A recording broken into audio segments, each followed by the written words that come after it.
révision annuelle des listes électorales 2024, Elecam a été une fois de plus pris la main dans le sac.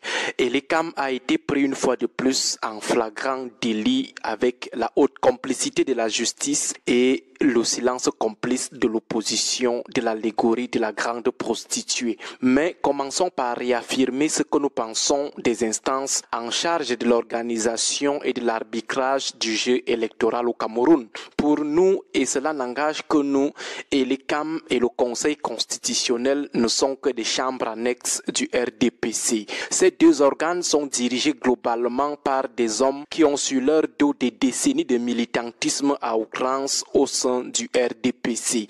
Les anciens fondamentalistes de ce parti nommés à la tête de ces organes, nous ne savons pas s'ils avaient officiellement démissionné du RDPC. Si ça a été fait, nous ne savons pas à qui ils avaient présenté leur lettre de démission du RDPC.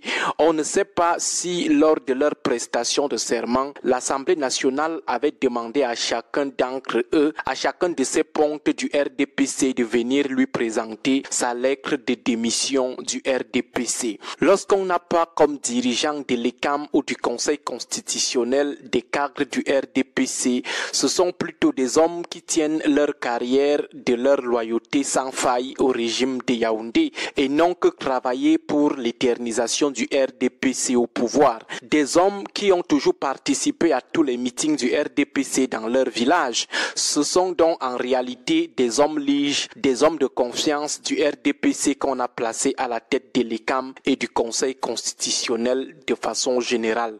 La modification constitutionnelle de 2008 qui a introduit la possibilité de renouvellement des mandats des membres du Conseil constitutionnel a encore amené ses membres à être plus carriéristes, chacun devant se battre désormais pour conserver son mandat via le renouvellement. Et la meilleure façon de le conserver est tout simplement l'assurance de l'éternisation au pouvoir de celui qui nous nomme ou qui renouvelle nos nominations. Donc, lorsqu'on appelle les Camerounais à s'inscrire sur les listes électorales, à aller vérifier leur nom, à aller retirer leur carte, ce n'est pas parce que nous ignorons que l'ECAM et le Conseil constitutionnel sont globalement constitués des fidèles du RDPC, ne serait-ce que dans l'âme.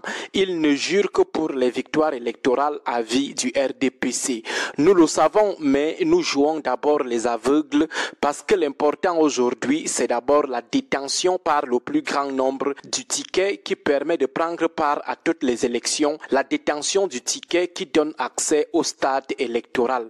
Maintenant, une fois au stade, comme disent nos amis militaires, c'est le terrain qui déterminera la manœuvre. Mais revenons sur le cas de l'ECAM qui, depuis le début des inscriptions cette année, a été toujours pris la main dans le sac, a été toujours pris en flagrant délit d'irrégularité, de mauvais jeu et de hors-jeu. Des milliers de Camerounais en dizaines, en centaines exclus des listes électorales provisoires sous le prétexte qu'ils n'avaient pas mis leurs empreintes. Qui les enregistrait? Ce ne sont pas les agents de l'ECAM. Comment se fait-il donc qu'au moment de leurs enregistrements, aucun agent n'ait eu ce sixième sens de leur demander de mettre correctement leurs empreintes ou de les mettre tout simplement? C'est le problème de qui, si les empreintes posent problème aujourd'hui, et jusqu'à plus de 120 000 inscrits qui ont ce problème si on s'en tient au seul chiffre révélé par le président du MRC. Qui serait le fautif dans ce cas? Les machines de l'ECAM? Non. Les agents de l'ECAM qui inscrivaient? Non. Pour la direction de l'ECAM, c'est plutôt le pauvre Camerounais qui est venu de bonne foi s'inscrire, lui qui a abandonné son petit gagne-pain quotidien, venu passer plus de 4 heures en rang pour se faire enrôler, c'est lui qui est plutôt le fautif selon la direction de l'ECAM. Et curieusement, les cas des personnes qui ne voient pas leur nom sur les listes, c'est beaucoup plus dans les communes où le RDPC se sent extrêmement menacé. Un autre flagrant délit, et l'ECAM qui devait afficher les listes électorales au plus tard le 20 octobre ne l'a pas fait dans plusieurs localités.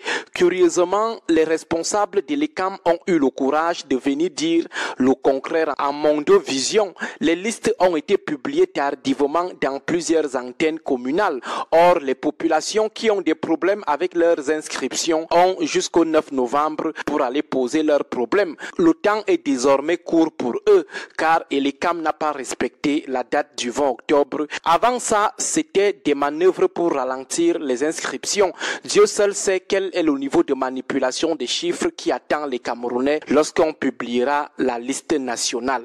Entre-temps, les opposants qui se précipitent à annoncer leur candidature ont, eux, la bouche fermée. C'est seulement une affaire du MRC et de l'APC. Les autres sont calmes, ça ne leur dit absolument rien. Personne ne se plaint. On dirait que le toilettage du fichier électoral, qui est le moment crucial de la fraude électorale au Cameroun, ne leur dit absolument rien. Les inscriptions sur les listes électorales, on ne les a pas vues. La lutte pour la potabilité du fichier électoral, ils ne sont pas là. Ils veulent seulement être président de la République comme ça, battre le RDPC comme ça. C'est quand même un peu curieux. En tout cas, nous observons bien Elecam. Un jour, notre République aura l'occasion de se regarder dans les yeux, et ce jour, que certains ne se cachent pas derrière le président actuel pour dire que c'est lui qui leur demandait de faire ça. Non, la responsabilité est individuelle. Nous connaissons ce genre de fin.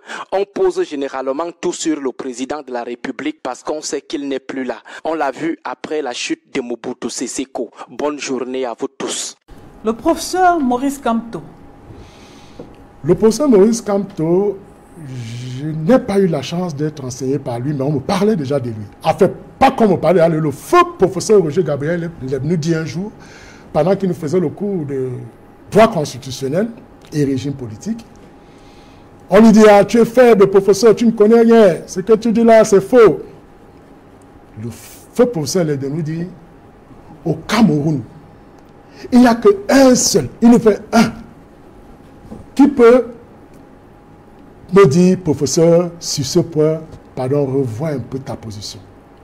Et ce seul agrégé, c'est le professeur Maurice Kamto. Nous tous nous sommes surpris. On lui dit, mais hey, Joseph Onalo, il dit quoi? On dit quand tu es frère.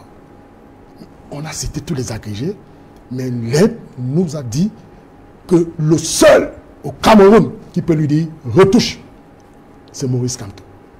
Et voilà comment je ne le connais pas. Je le découvre en 2 ans quand je rentre dans la recherche.